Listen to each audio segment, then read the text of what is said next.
Recientemente he estado pensando en una crítica que no tiene sentido para mí, cuando alguien se queja porque una obra no es sutil. El problema con esa crítica es que la sutileza no es una virtud, simplemente es. Una historia puede ser directa y de todas formas ser buena. Una historia puede ser sutil y mala. Todo está en la ejecución. Sí, algunas veces los escritores recurren a sutilezas y alegorías porque es lo mejor para la historia, pero otras veces es simplemente producto de la censura de la época. Estás, por ejemplo, en los tiempos de la Comics Code Authority, así que usas a los X-Men como una alegoría de la discriminación y el movimiento por los derechos civiles en Estados Unidos. Y como una aclaración, hay toda clase de alegorías con toda clase de significados y simbolismos, pero para este video me voy a enfocar solo en los temas que giran alrededor de la discriminación, grupos oprimidos, minorías, etc. Mayormente porque suelen ser el centro de la discusión, pero también porque no quiero que este video sea muy largo, así que está eso. Ahora bien, las alegorías pueden ser muy útiles y tienen un lugar muy importante en la ficción, pero también tienen sus problemas, especialmente cuando no piensas en las implicaciones a fondo. Por ejemplo, cuando creas un problema sistemático, pero esperas que la audiencia lo ignore, dando una resolución artificial al conflicto. En la temporada 1 de La Leyenda de Korra nos presentan un problema de segregación y discriminación. Se nos presentan dos grupos de personas, los maestros, capaces de controlar un elemento, tierra, agua, fuego o aire,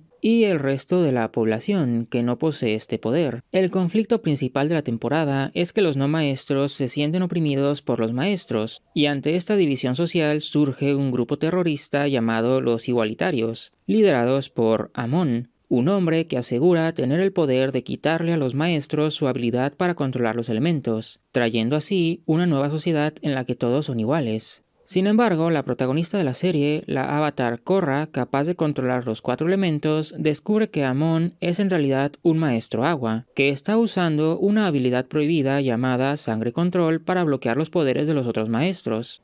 Así que Korra derrota y expone a Amon, trayendo así el fin de la revolución. El problema es que esta no es una conclusión satisfactoria, no cuando durante la temporada nos muestran que los no maestros sí son tratados como ciudadanos de segunda clase. La historia se desarrolla en un lugar llamado Ciudad República, la cual fue fundada con el ideal de ser un símbolo de convivencia pacífica entre todos los tipos de maestros y los no maestros. Sin embargo, todos los consejeros que conforman el gobierno de la ciudad son maestros, significando que los no maestros ni siquiera tienen un representante. Cuando la revolución de Amon inicia, el consejo de la ciudad decide de manera casi unánime declarar un toque de queda contra todos los no maestros y cortan la energía eléctrica en sus casas.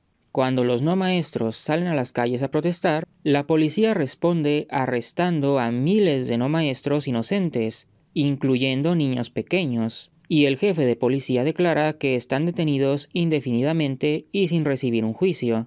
Hay trabajos exclusivos para maestros, la policía está conformada exclusivamente por maestros, la mafia está conformada por maestros y sus principales víctimas son los no maestros. De nuevo, el problema que la serie nos presenta es sistemático.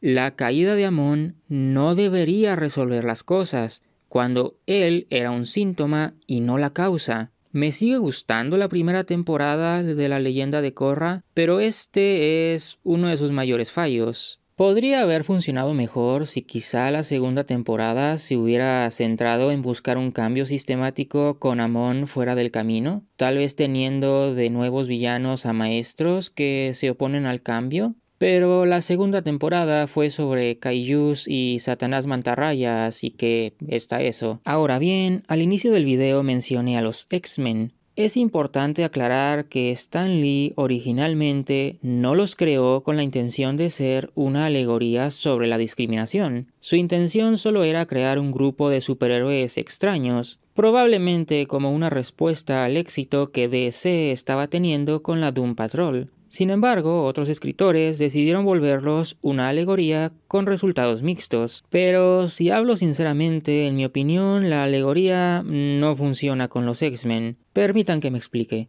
Iniciaré por lo obvio, aquella vez en la que los X-Men crearon un etnoestado, un país en la isla de Krakoa exclusivo para mutantes. Generalmente los fans de los X-Men se enojan si usas el término etnoestado para describir el gobierno mutante y rápidamente tratan de decirte que los mutantes no son una raza, pero hay múltiples problemas con esta excusa. Los propios cómics de los X-Men se basan en la idea de que los mutantes son el siguiente paso de la evolución. No solo son considerados otra raza, sino directamente su propia subespecie denominada Homo superior. Y los propios mutantes se ven a ellos mismos como un grupo diferente a la humanidad. Krakoa es un etnoestado, no hay otra palabra para describirlo. La alegoría en los X-Men se basa en que los mutantes son perseguidos y discriminados por una humanidad que les teme, mientras al mismo tiempo tienen el poder político y sociocultural suficiente como para crear su propio gobierno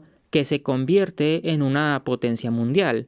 Y nuestros héroes, los X-Men, no tienen ningún problema aceptando como parte de su gobierno a personas como el Señor Siniestro, quien durante la Segunda Guerra Mundial fue un científico nazi, o como Apocalipsis, un genocida y colonizador. El racismo en el mundo real es una creencia irracional e inherentemente estúpida. En los cómics de los X-Men, por sus propias acciones, es racional que las personas sin poderes les tengan miedo. Pero Berit, muchos mutantes son discriminados por su apariencia física. En casos muy específicos como Nightcrawler, esto es cierto, pero la inmensa mayoría de mutantes se ven idénticos a un humano promedio. Me atrevería a decir que de hecho hay más mutantes que se ven como supermodelos que mutantes con apariencias atípicas. Mutantes como Emma Frost y Sebastian Shaw han usado sus poderes para acumular fortunas. Mutantes como Siniestro han alterado el curso de la historia.